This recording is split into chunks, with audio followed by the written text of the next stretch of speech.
통신비 논란이 끊이질 않습니다. 오늘은 우리나라 스마트폰 데이터 요금이 전 세계에서 가장 비싸다는 분석이 나와서 논란이 일고 있습니다. 어떤 내용인지 이보경 기자와 알아보겠습니다. 이 기자, 우리나라의 데이터 요금이 전 세계에서 가장 비싸다는 얘기가 나왔다고요? 네, 그렇습니다.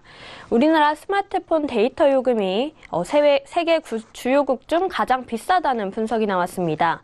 핀란드의 경영 컨설팅 업체인 리휠이 OECD와 유럽연합에 속한 41개국을 비교 분석한 결과입니다.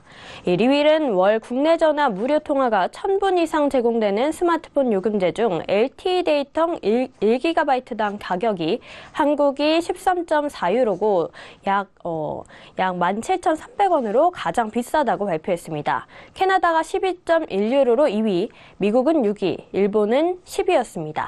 1GB당 요금이 가장 싼 곳은 핀란드로 0.3유로 약 380원이었습니다. 한국이 핀란드에 비해서 약 45배 비싼 셈입니다.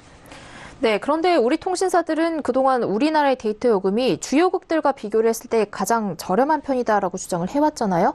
그런데 이번 보고서는 정반대의 얘기를 하고 있네요. 네, 그렇습니다. 리휠이 이번 보고서 작성 과정에서 사용한 기초 자료에 잘못된 부분이 있고 또 국내 현실과는 동떨어져 있다는 지적이 나옵니다.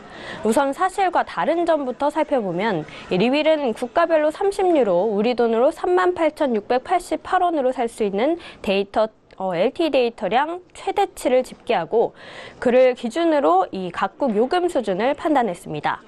우리나라의 경우 32,890원으로 300MB를 이용할 수 있는 특정 요금제를 기준으로 삼았는데 실제로 30유로로 1GB를 쓸 수 있는 요금제도 있었습니다. 또 이 밖에도 국내는 요금이 올라갈수록 데이터 제공량이 많고 또 단위당 데이터 가격이 낮아지는 구조인데 이를 반영하지 않고 30유로를 기준으로 전체 요금 수준을 평가했다는 것도 문제가 되고 있습니다.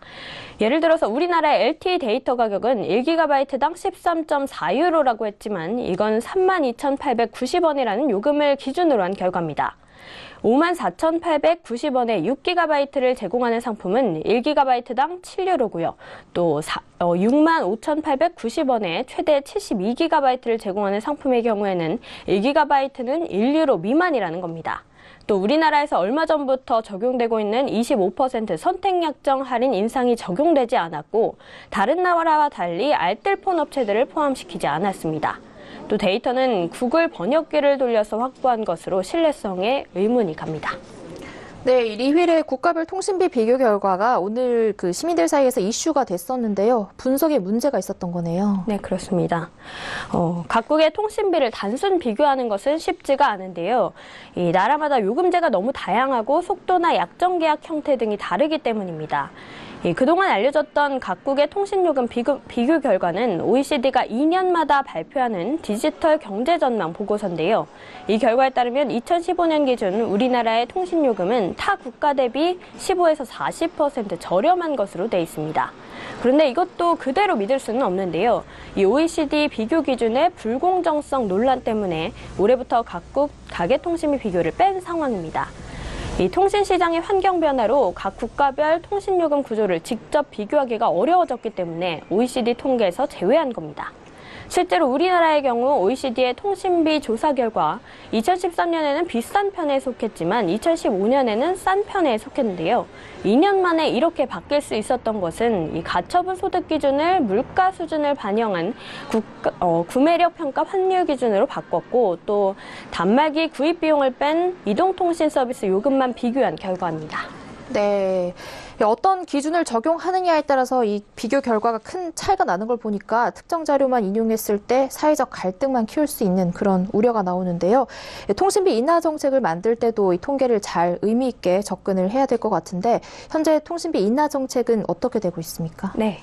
현재 가계통신비 관련 중장기 대책을 논의하는 가계통신비 정책협의회가 진행되고 있습니다.